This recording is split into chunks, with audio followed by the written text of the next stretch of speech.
Good morning, good morning, good morning. It's Wednesday morning, 10 o'clock, and we had a date. It's time for another episode of Midweek Motivation Live with me, your host. Today's topic, leave the ladder down. We're going to jump right into the show today. We will have time for some introductions and some pleasantries. People are already joining the podcast today live.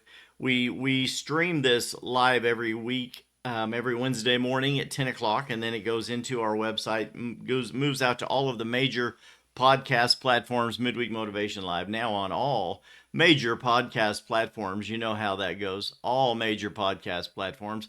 Midweek Motivation Live, sponsored by my real estate team, the Patrick Lee Group. We bring this to you as a means of helping you each and every week do a better job in life. We all want to learn, we all want to grow, we all want to progress. I actually had a meeting yesterday with a representative from a company we've worked with about 7 years from New Mexico, and she has been watching the podcast off and on, first through LinkedIn, and then was trying to find it, and we had not been simulcasting as much to LinkedIn as we had in the past, and it was just a choice of I can simulcast live to LinkedIn, but LinkedIn is primarily a business networking and job search website, and I don't utilize that social media platform as much, so we choose to go live primarily on Facebook. But she was so happy I was able to reconnect her with the show. She used to love watching the show, and now she's found it on Apple iTunes and on another website that she uses, I think called Caster. But Midweek Motivation Live is on all major podcast platforms. You can find us. Good to see Cody and Gina, my dear friends, watching today, as well as we're drinking some coffee in the Fire Slice Brick Oven Pizzeria cup. Good coffee. Cody gave me this coffee and this cup. Thank you, Blairs. You guys are awesome. Mmm. Mmm. Mmm. Mmm. Good. Good coffee, good cup, good friends. Great to see y'all watching today as we dive in. Literally, I'm so glad that you guys are here today. Last week's show was a great show. Today we are starting a new season. We have been doing a whole series of shows on personal growth and development, helping us become the kind of person that we want to be, and learning to grieve well, learning to be relentless in how we attack life, and then also doing a show on grace and remembrance. How will we be remembered? And now I want to move into another train of thought, and this is. We've talked about legacy and all of the things. How will we be remembered? But the next iteration, the next season, the next journey I want to take us on in the show here is this. Imagine climbing a mountain, right? It took years of hard work to get up the mountain. We've talked about starting a giant ball. You've seen the images of someone, the muscle man, trying to start a giant ball rolling, and once they get it rolling, it's easier to keep that momentum going. That's all part of the growth. We've also seen, if you've been in business growth or leadership or motivational speaking forever, you've seen multiple graphs about the person trying to push people up a hill from underneath, and then you've seen the others of the best leaders are the ones that are reaching down, trying to help lead someone up. Today's topic of this show is leave the ladder down, right? All of that hard work, all of the sacrifice, the setbacks, the things that we have done, the discipline, the perseverance that we have grown and adopted into ourselves. You finally reach the top of that hill, maybe some level of success, maybe some goal that you've set in life, and now you're like, what do I do here? Do you just stop and relish the moment? But you have a choice to make.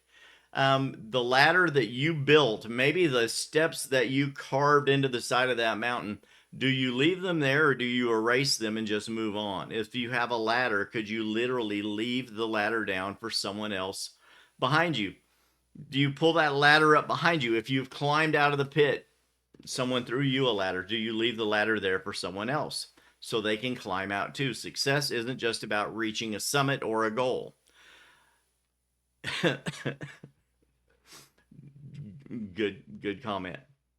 It's about deciding what you're going to do once you get there. The greatest leaders don't simply get to the top and enjoy the view. Hey, I've written a couple of books, and I have a couple of book ideas. A couple of them have already been written. One of them is the best of Midweek Motivation Live, and it's the top 10 shows. I keep thinking I'm going to to publish it and bring it out, and I just haven't. But hey, this analogy and this photo in my mind has been here for years. Okay, so it's been here for years, and it literally is me standing on a mountaintop with the sun rising over the horizon, and it's like you've achieved a goal. In multiple movies we watched, adventure movies, you see someone, they climb out of the mountain, they climb the mountain, they come out of the cave, and they reach the top of the hill. It doesn't matter if it's Tarzan or Indiana Jones. You know what I mean? When you reach the top and the sun is rising and you see that and you've achieved the goal, that's a moment that we should all relish. But then what do we do with that? Do we stay there and relish in that success, right? We've reached the summit. Success isn't just about reaching the summit.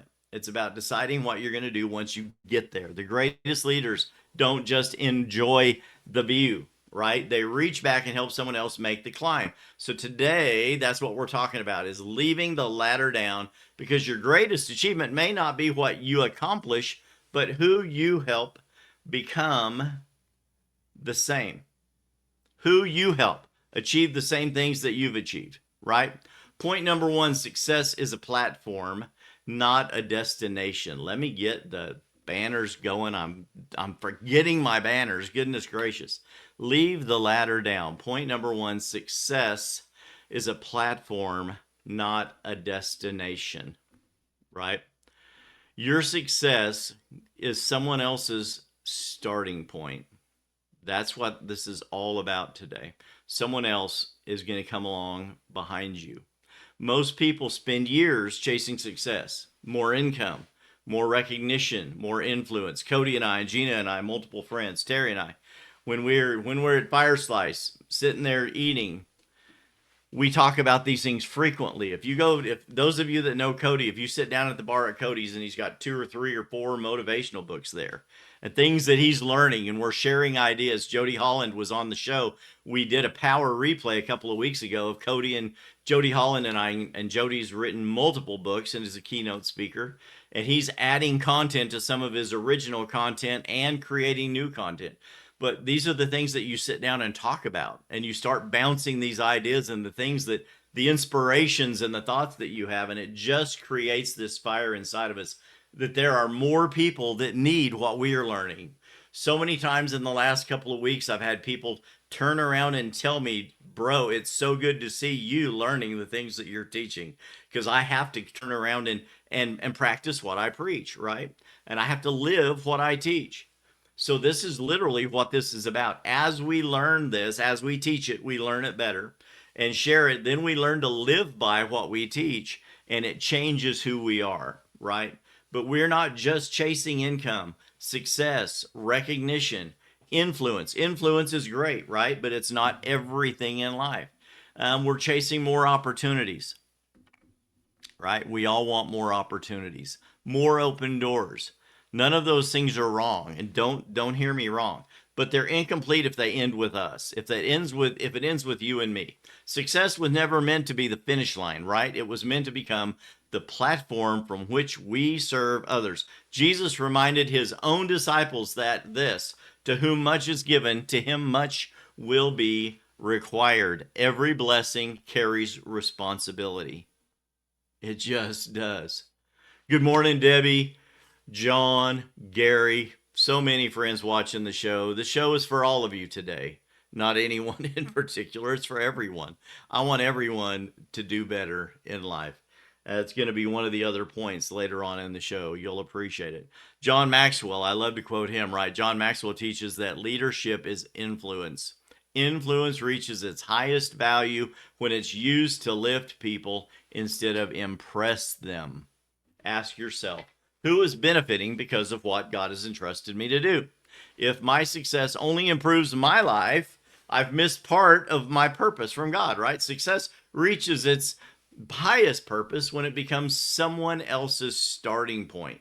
We give somebody a platform from which to start their own journey. They're like, hey, this is cheesy, right? But it's true. Hey, if he can do it, I can do it. Hey, if she can do it, I can do it. I tell people that all the time. If a redneck Oregon Coast kid that that started out dirt poor can get an Earl Nightingale cassette at 21 years old and start changing his life.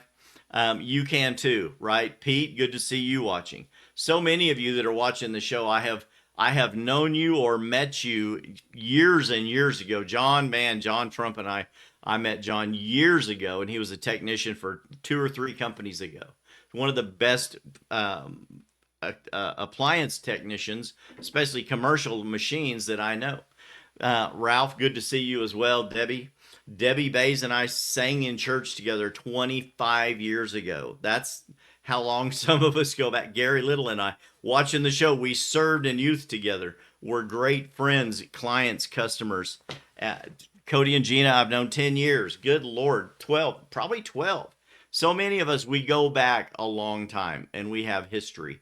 And those of you that know me know that I am not the same Joker that you met years ago, right? We have all grown.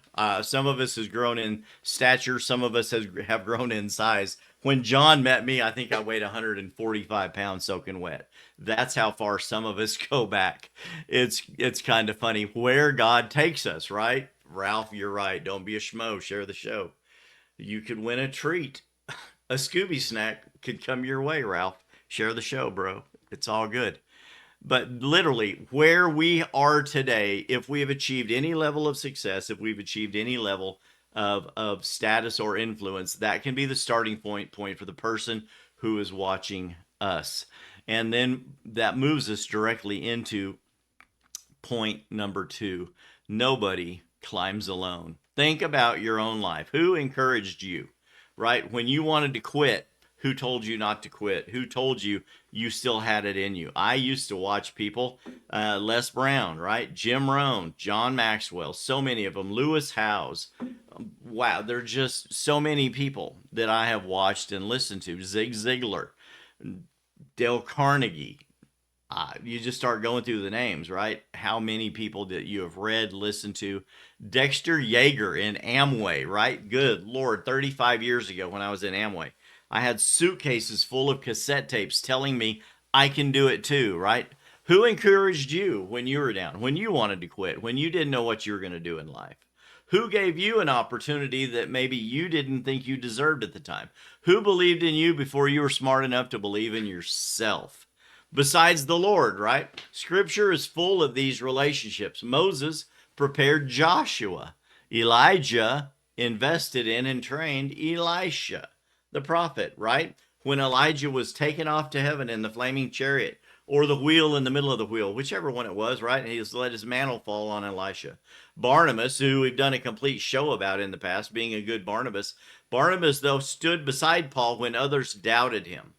Paul poured into Timothy. None of them climbed alone. Great leaders understand that every opportunity they've received was influenced by someone who left the ladder down, someone who left the door open.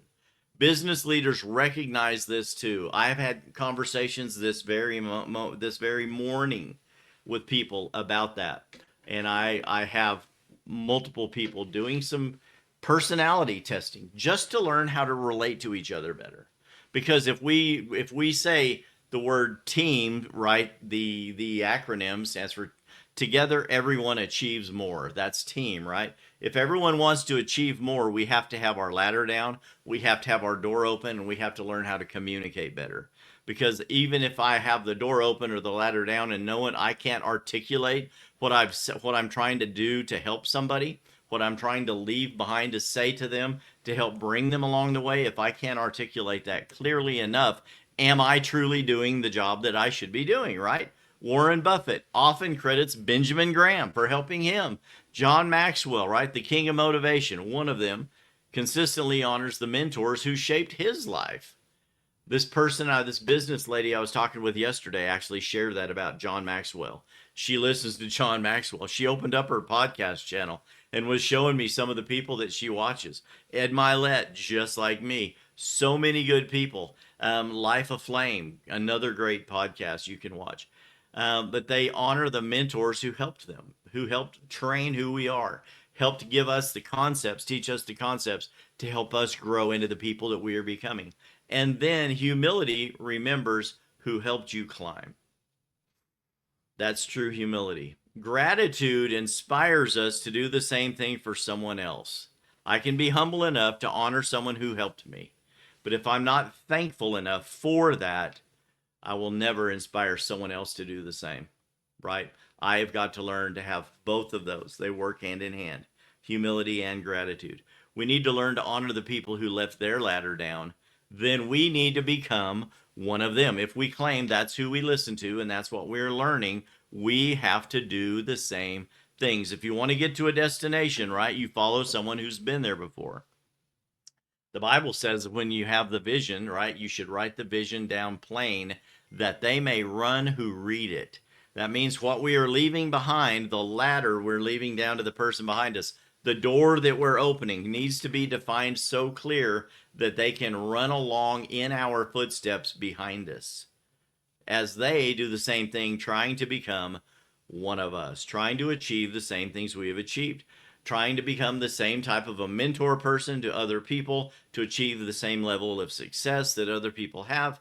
And those are the things, especially in the real estate world, that we battle all of the time. People get a real estate license and they find a mentor, join a team, and then they automatically think they should immediately be at the same level of the person that they are trying to mimic or copy.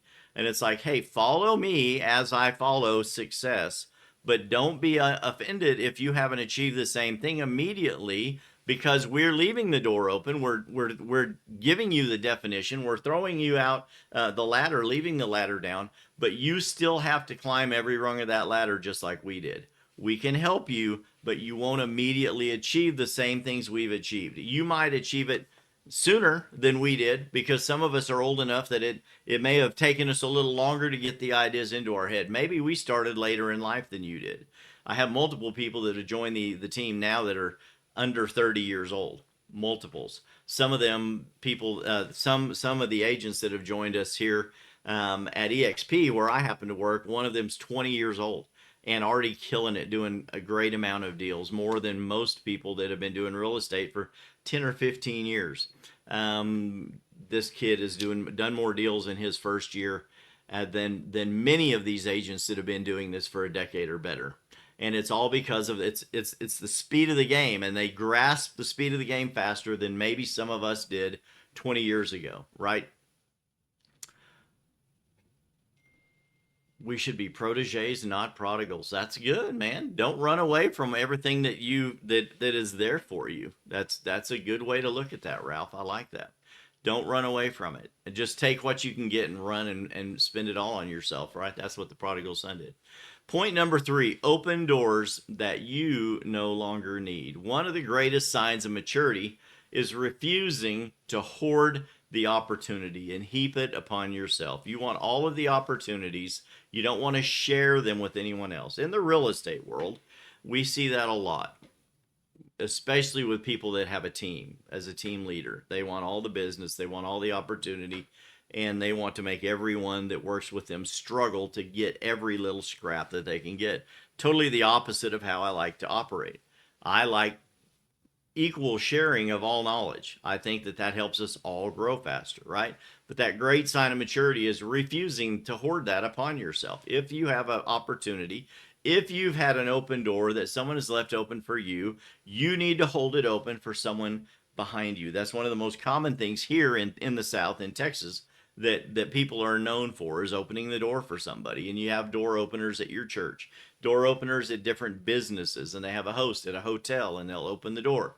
Well, if someone is ahead of you and you're within 10 feet and they've opened the door for themselves, they automatically turn around and look at you. And if you're close enough, they're holding the door for you too. And then you do it for the person behind you. When we're leaving a restaurant, you go to Jorge's here in Amarillo, wherever it is, when there's a lot of people coming in and out, everyone's always opening the door. And that's the simplest way to describe it, right? At a base level. But in life, in success, in opportunity on a higher level, we need to be doing the same thing. Being the person holding that door open for the person coming along behind us, not being the gatekeeper that keeps it locked, right? We need to hold it open for someone else. We need to introduce people. I love being a person who is a connector, a conduit from one person to the other, right? We need to introduce people in our circle. If there's someone in your sphere that can help me, I need to know who that person is. A person walked up to me in the coffee shop yesterday and said, "Hey, I see you in here frequently. Who are you and what do you do?" And I told him, and I met him. And his name's Isaac, and Isaac is in IT and business ideas and marketing. And we exchanged information, and who knows, maybe we can help each other in the future.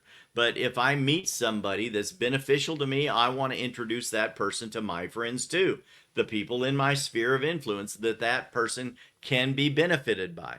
Then when we learn something new, we also need to share knowledge, right? Maybe you need to introduce somebody in your circle to some of your knowledge that you've been holding upon, and holding it in your own mind. And you're like, maybe I want to share some things with some people, but I don't know how well it will be received.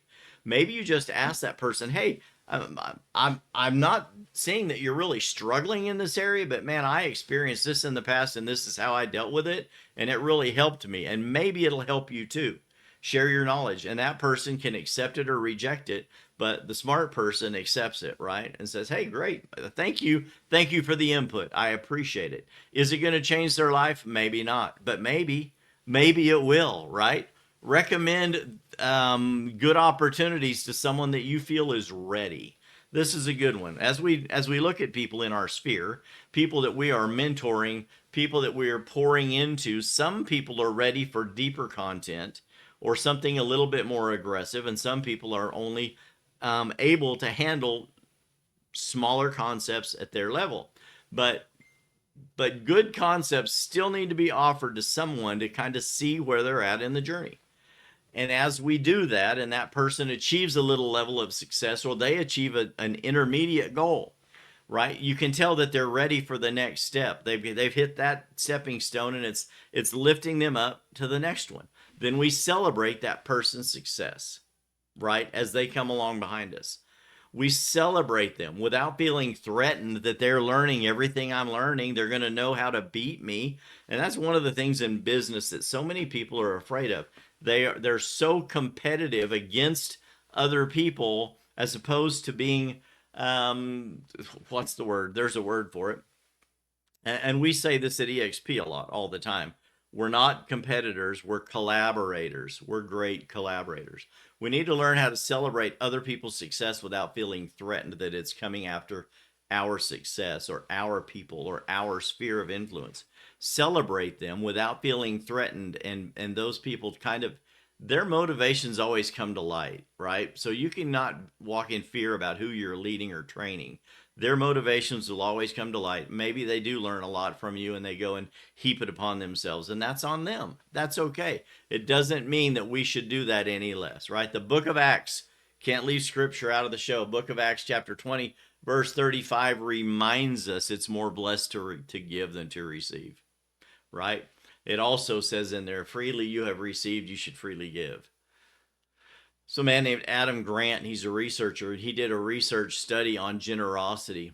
Generosity consistently shows that people who create opportunities for others often build stronger relationships, greater trust, and lasting influence. That is kingdom thinking.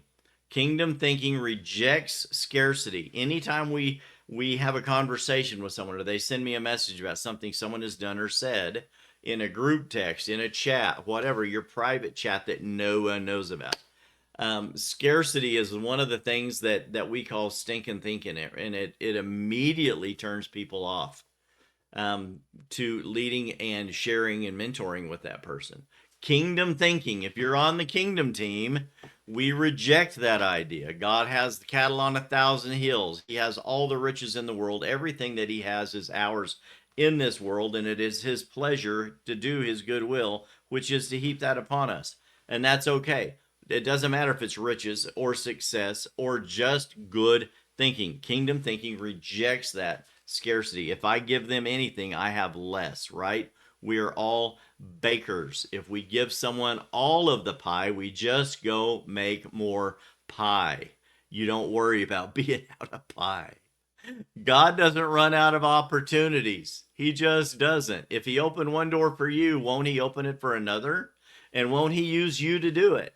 Someone is praying today for a good opportunity. I have personal friends right now praying for God to open the door of success and provision in their life. And it may be a door that you have to open. People are praying for the opportunity to meet someone that can bless them, right? When the Lord wants to bless someone, he usually does it by putting a person in their life. Are you that person? Do you have something to share with someone else? Maybe God already has you in mind to be that person because you have the provision to help someone else. The door opened by God for you may become someone else's answer to their prayer. And then point number 4, your greatest legacy is the people you build. I truly believe that. Who are we building? Do you have a mini me? I don't know that they want to be that, but maybe that's who you see someone following along as. I've had a couple of these. One was a guy named Chad. I know that's funny. Years ago, I was a baker, and Stephanie and I had just gotten married. So this is 35 or 36 years ago. I took over a bakery in another town. It was my first big show. We closed it down, cleaned it, started over, stripped it, and turned it into a very successful bakery in this chain of supermarkets. And then I came back to Amarillo, took over the largest bakery in town, had 44 employees, and satellited out to 5 other stores. And I had this kid that worked for me in the store named Chad. Chad, if you're ever watching, we lost touch with each other years ago when we moved away, and I've never met Chad again. But I was in Amway, and I bought suits, and I had clothes and skinny ties and so many different things. And Chad was so aggressive and just didn't he didn't have a leg up. He didn't have people opening doors for him. And I started blessing Chad. And I would give Chad clothes, and I would take him to opportunities and take him to meetings and introduce Chad to people. And he was one of the guys that just wasn't getting it at the time. He was very, very young, as I was. But I really thought pouring into Chad, I would, if Chad, if you're watching the show today and you remember me, reach out. Chad was a good kid, but he kind of, for a little while, he kind of became a mini me. My wife had a great friend who used to work with her, and she started imitating my wife. Any top that my wife bought, she had to buy it. If my wife bought a leather skirt, she had to buy the matching skirt, and thought it was amazing to look like, act like, and talk like my wife. And it was because they just admired who we were becoming. And it's okay. People look up to you. But your greatest legacy is the people that you are building, not just making a mini me of you, but the same ideas, the same concepts that you can teach, the same precepts and principles that you have in your life that you build your life on, you can share with them. And when you see that growing in them as well, that is truly a legacy that is worth leaving behind, right? One of my shows, Success Without Significance, is still, it continues when my phone connects through Uconnect to my truck. That show keeps coming on, and it keeps reminding me. My own show is reminding me, and sometimes I listen to it. Sometimes I turn music back on because now it's been on repeat so many times. It continues to be this reminder in me. Okay, what am I doing this for? What am I doing this for? Who am I helping? Success without significance. Is it really success at all? Your greatest legacy is the people you build. Buildings age eventually. Businesses are eventually sold. I just read a story here yesterday. Golden Light. Golden Light Hamburgers down on 6th Street is in its 5th owner. It's been there nearly 100 years. And it just started by a young couple that stopped here, and the guy that's opened it up was sick and wasn't able to work for weeks and weeks, and a family member kept it open, and all they did is make burgers. They had no fries, they had no soft drinks, they just made hamburgers, and it grew, and they owned it for years, and it's passed on through family hands, and then it's on its 5th owner. Same building, the oldest continuously open running restaurant on the entire Route 66 track across America. Golden Light in Amarillo, Texas. Businesses eventually get sold, right? Everyone here remembers Golden Light if you're from Amarillo. But a lot of you remember Arnold's Burger. It was here forever. The biggest hidden secret was the greasy spoon of Arnold's Burger downtown. Arnold's Burger got shut down and they remodeled and they reopened with another family member and they just didn't make it. So sometimes you do and sometimes you don't. The businesses get sold. Will you be remembered for really growing it?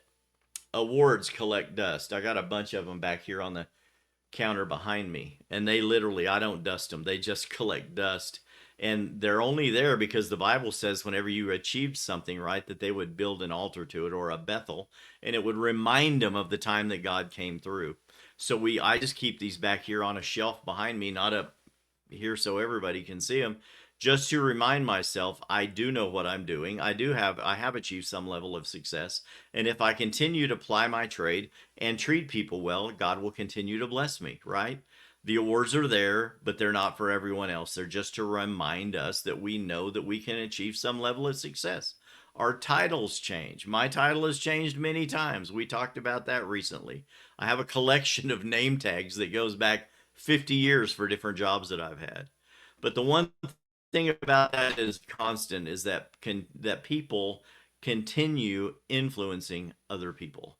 And one generation will continue to influence the next generation, no matter what they name that generation, as silly as it may be. I don't know where they come up with these names, from millennials to Gen Xers to XYZs to whatever they want to call people now.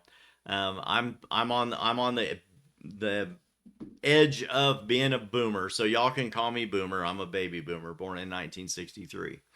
But people continue to influence the generation after them, and that's why Paul's instruction in 2 Timothy chapter 2 is so powerful. The things that you have heard from me, commit these to faithful men who will be able to teach them to others also. That is what the scripture says. Notice the precept in that. That is multiplication, not subtraction. God is a God of multiplication. He always has been a God of growth, and that is what he has called us to do. We need to be able to divide ourselves into multiplying ourselves to others so that level, that growth, that success can be applied over and over and over again. One life invests in another. One relationship invests in another. Who invests in another? Who invests in those behind them as well. That's how real legacy is built. Imagine 5 people living better because you poured into them. We talk about your top 5, right? We don't talk about your top 10. We talk about your top 5. If you're the smartest person in your circle of 5, you need a new 5, right? You need some other people that can pour into you, continue to pour into you. And as they pour into you, you pour into others, right? If you can find 5 people living better because you poured into them, now that's something, right? Now imagine the people that they will someday influence. Generation Jones, Debbie says. Gary says, AKA old boomer. Yes, I know you're not far behind me, Gary. It's all good. Love you, brother. There is gray. There's still a little black in my hair, right? But a lot more gray, a lot more pepper than there is salt. Your greatest contribution to the future may never have your name on it. It may simply carry your influence. Someone that said, you know, so and so used to influence me. I used to watch Midweek Motivation Live, or I used to go to church with Patrick, or I used to go to church with Gary, or I used to go hang out with Cody and Gina, and they took me to a Bible study and it changed my life, right? The greatest momentum you'll ever build is another human being achieving some level of success. And now it's time for the power outro. As we close this morning, think about the mountain that maybe you've already climbed. Think about the lessons you've learned. Maybe think about some of the mistakes that someone graciously let you live through. The Lord, a boss. We've all made mistakes in work in the past, right? We've all had major screw ups. And somehow we're still here. I was fired. I've been fired one time in my life. And it changed my life, and I've never forgotten it. Many of you may have been fired 100 times. You're still here. It doesn't matter. I was fired one time when I was 22 or 23 years old at a burger joint. Did it change my life? Probably. I think everyone needs to get fired at least once in life. Okay? I just do. It's a great stepping stone to the next season in your life. Everyone should be fired at least once. If you haven't been and you've led a successful life, congratulations. But that same job that I was fired from is the same job I was working when a powerful business owner came through the drive-through. He was one of the owners, investors in the burger joint, and handed me the little manila envelope with the Earl Nightingale taped in it, Insights for Success, which started me on my journey to personal development. Had I not been at that job, I would have never met him. And would I have achieved success in life? I am sure that I would. Would I have started the journey of personal development as early? Probably not. Had I not started working on myself, would my wife have been attracted to me if I was in a bad mindset? Probably not.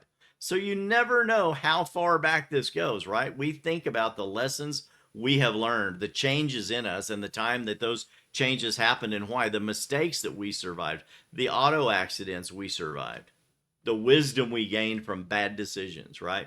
Now ask yourself this one simple question. Who needs to know that? Who needs to learn that from that experience? Who needs the lesson? Who needs to learn the lesson that you learned from that bad decision? Somewhere, someone is standing where you were standing at one time.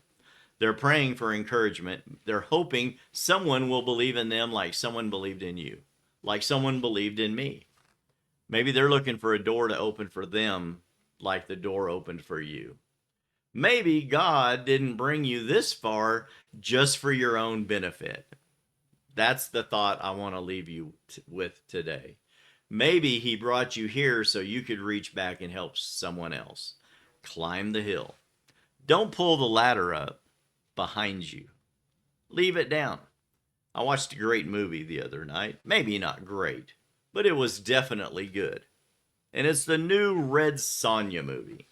So it's like a Conan the Barbarian movie. And Sonja gets captured. She's been living in the woods. Her village was destroyed as a young girl, and she's learned how to fight. And she gets captured by the bad people and thrown in a pit in the ground with a bunch of other people that fight in the Colosseum for the entertainment of the evil rulers. And no one has ever been able to get out of the pit.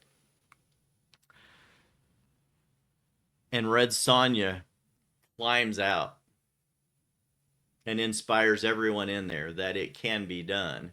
And they eventually all escape and band together and defeat the evil rulers. It was such a neat story. And it's not that it's a great, like I said, not that it's a great movie, but that was a great lesson. Just because no one else had ever been able to get out of that pit, that giant hole in the ground, didn't mean that no one could.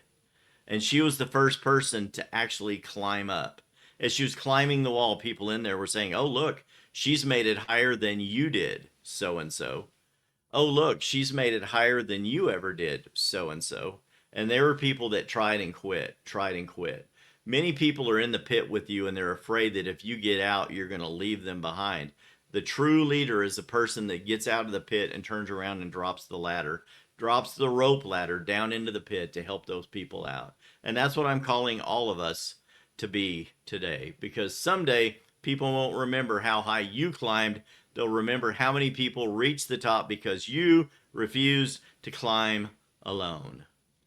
Thank you for tuning in today, spending part of your Wednesday morning with me here on Midweek Motivation Live. I appreciate you guys so much. Listen, stay focused, stay disciplined, right? We say this every week. Keep walking in your calling. Keep doing the right thing.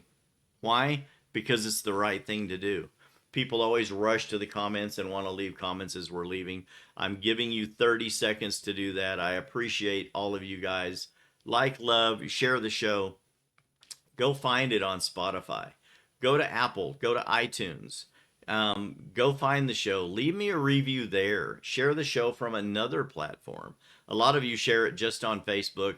Go to the YouTube channel and subscribe to the Midweek Motivation Live YouTube channel. You can find my handsome face there as well, sharing videos, and go back and watch some of these videos that we posted to the YouTube channel as well. I love it when you guys come and spend some time with me. Like I said, it really, really, really does make a difference. I appreciate it. See you at lunch. That's right, Cody. I'll see you guys later. You know me. I'll see you next week, Wednesday morning, 10 o'clock. I'll be here. Will you? Courage begins at the end of your comfort zone, so make your move. I'll see you next Wednesday. Bye bye.